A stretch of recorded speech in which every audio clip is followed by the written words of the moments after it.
This is a modern studio equipment MP9 clamp.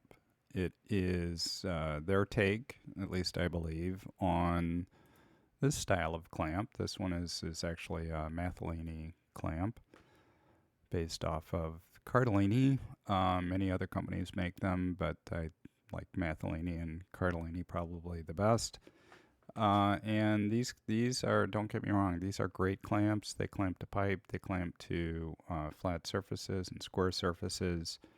But the what I'm going to try to show you is that you can orientate the baby pin in many different positions using the MP9 from modern studio equipment, and you can actually use the clamp to bite into an opening. And this is actually the reason why I got this clamp, and I'm going to explain that a little bit later as well. And of course, it goes really well on pipe. So, or in this case, it's on some 1.25" speed rail. So, the the way that the reason they call it MP9 is because the baby pin can be unscrewed and put into 9 different slots, if you will.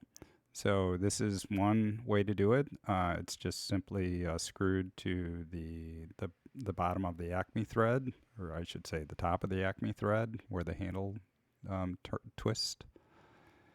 But it can go in the sides. So in this case, it's on the top jaw, but it can go on the bottom jaw. It can go on the left of the jaw or the right of the jaw. And there's 3 different places on the bottom. 2 come straight out, 1 comes out at a 45-degree angle, and you can put it on the top, coming out at 45-degree angle. You see that kind of here. I think it's 45. I really haven't measured it. And so you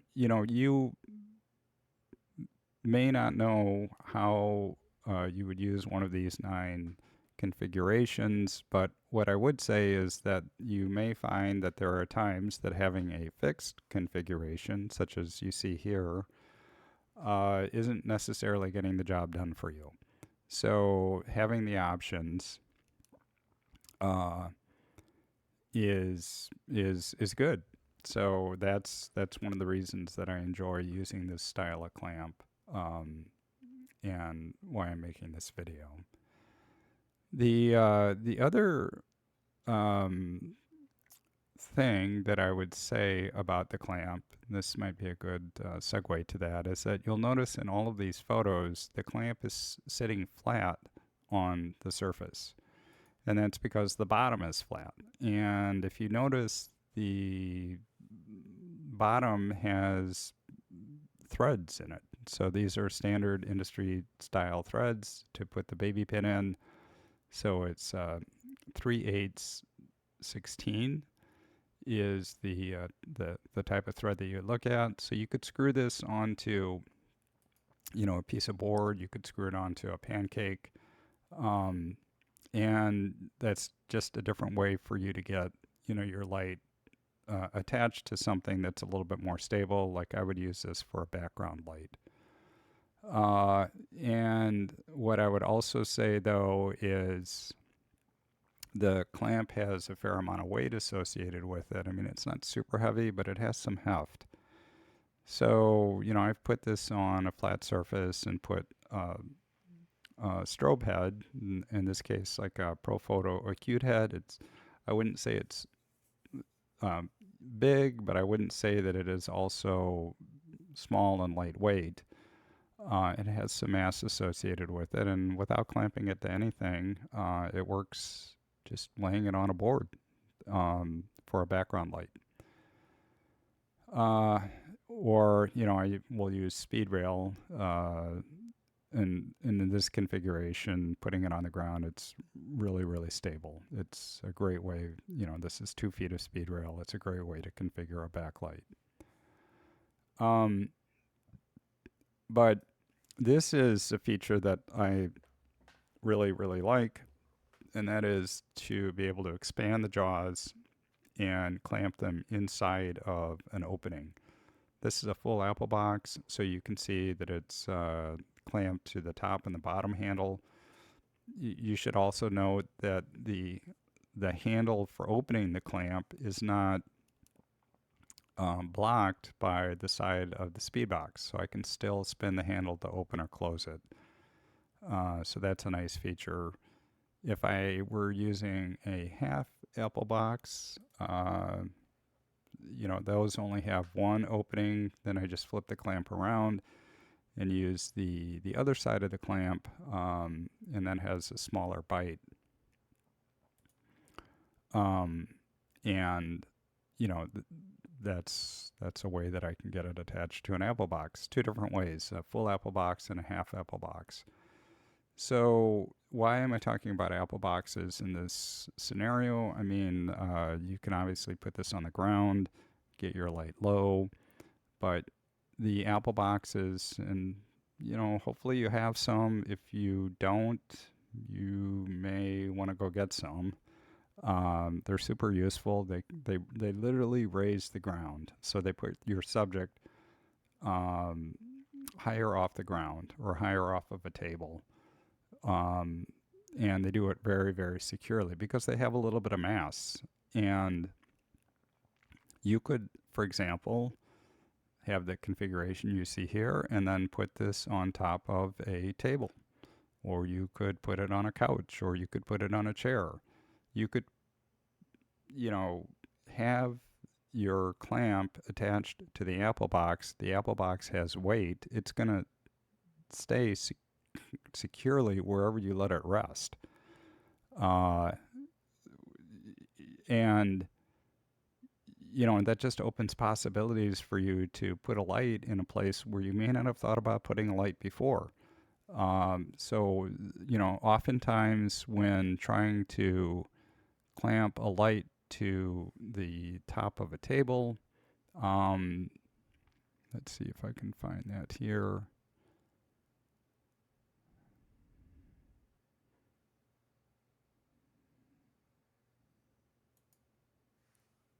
Imagine that this piece of wood here is the top of a table.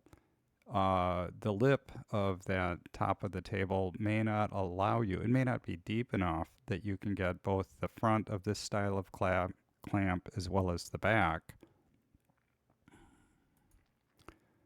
to engage the tabletop. And you really do want, in this type of clamp, the Mattellini or Cardellini style clamp, you really want both of the lip as well as the back to be engaged. Because in an orientation like this, if you crank it down, you can actually bind the clamp if you over crank it, and it's kind of easy to do in a configuration like this. And you're also going to find that it may not be fully solid. You're going to have some play in it when you move the clamp back and forth. So if you put the apple box directly on top of the table, you don't have that issue. And if you want the light not to be the height of the apple box, then that's where being able to orientate the pin, and the top clamp or the bottom clamp or whatever, you're able to raise or lower it so it isn't the full size of the full apple box, or the, like you'd see here where I have it at the top, kind of flush with the apple box. So the final kind of one of the final thoughts I would say is that one feature, and it's more than a feature, of Cardellini style clamp is that if you spin the handle, it doesn't take a lot. You just a couple of fingers, tap the handle, and it will allow you to quickly open or close the jaw. So that's nice when you're trying to roughly get it sized to whatever it is you're trying to clamp to. Some people would say it's also kind of a gratifying sight or feeling to, it's like a twirling toy. You can sort of get that with this clamp, but you're not going to get the effect by spinning the handle. The handle has to be constantly turned by your hand. It's not fast. Um, but the way around it is instead of spinning the handle, you actually spin either the top clamp or the bottom clamp while holding the other one in place. So in this instance, I'm holding the top of the clamp with my hand, and then the bottom of the clamp I'm spinning with my other hand. And it opens and closes smoothly, and it opens and closes quickly. I will say it's not as convenient as this, but it is a way to kind of speed open or speed close, if you will, the clamp. And then finally, just maybe a little bit of a word on safety. And this has to do more with if you're going to be flying a light in the air, and especially if it's going to be over your head.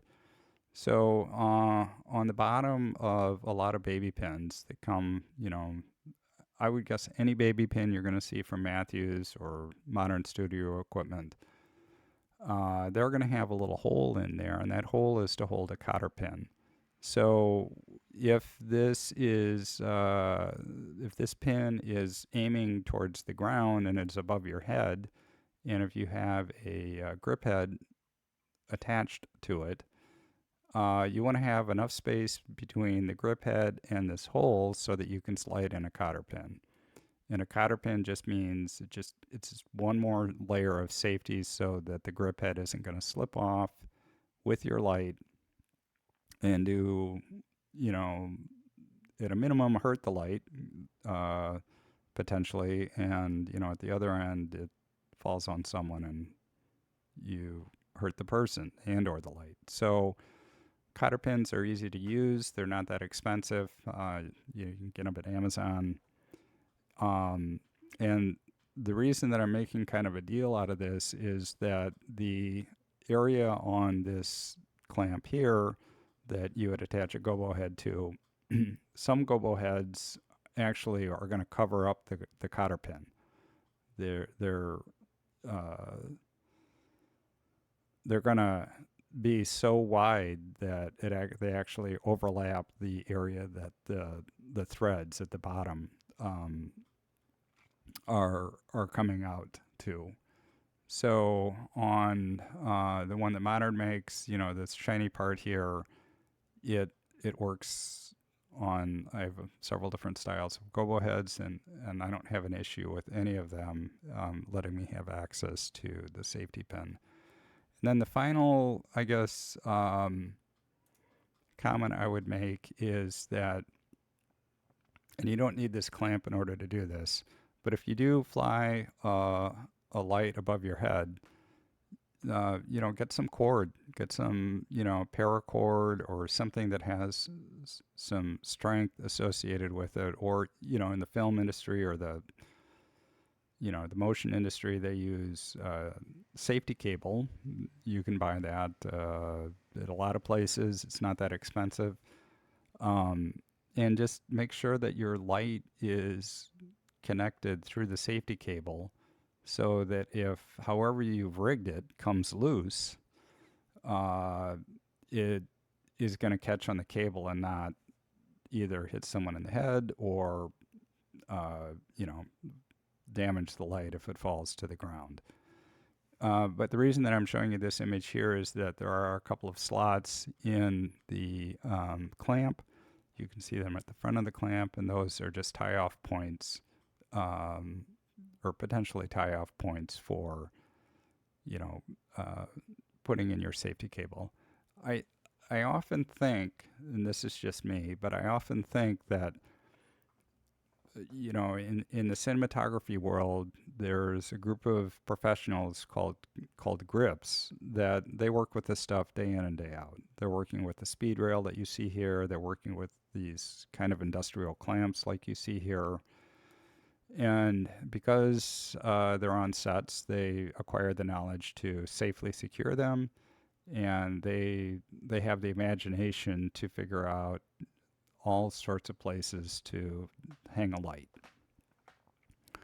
For people like myself, I shoot stills, and a lot of that is going to be tabletop or like still life photography, maybe some portrait photography.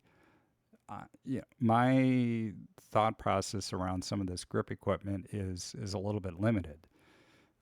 It's limited to what I see other photographers using. And what I've started to do is I've started to take a look at what cinematographers are using and just to get different ideas for how, I might want to rig lights or not necessarily always put something on a light stand. And what you'll see these grips do in, consistently is if the light is above their head, they're going to have it safetied off. And they don't always use cotter pins, but they're definitely using safety cord. Uh, and I've seen many instances with still photographers where even food photographers that are flying their camera above a scene, above someone's head, and they have not safetied it off. So that to me is kind of interesting because cameras and lenses, they you don't want those things to fall. Anyways, I enjoy working with these clamps. I think that it's something you might want to consider if you are in the market for uh, like a Cardellini or Mathellini style clamp. Maybe consider getting something that is a little bit more expensive, maybe a little bit heavier, but offers more options for how you can rig it. And I would also say that Apple boxes do many things besides offering rigging points, but they do a great job in this case of getting your light secured and into places like on a table or on a couch that you may not normally think of, you know, putting a light unless you move the furniture.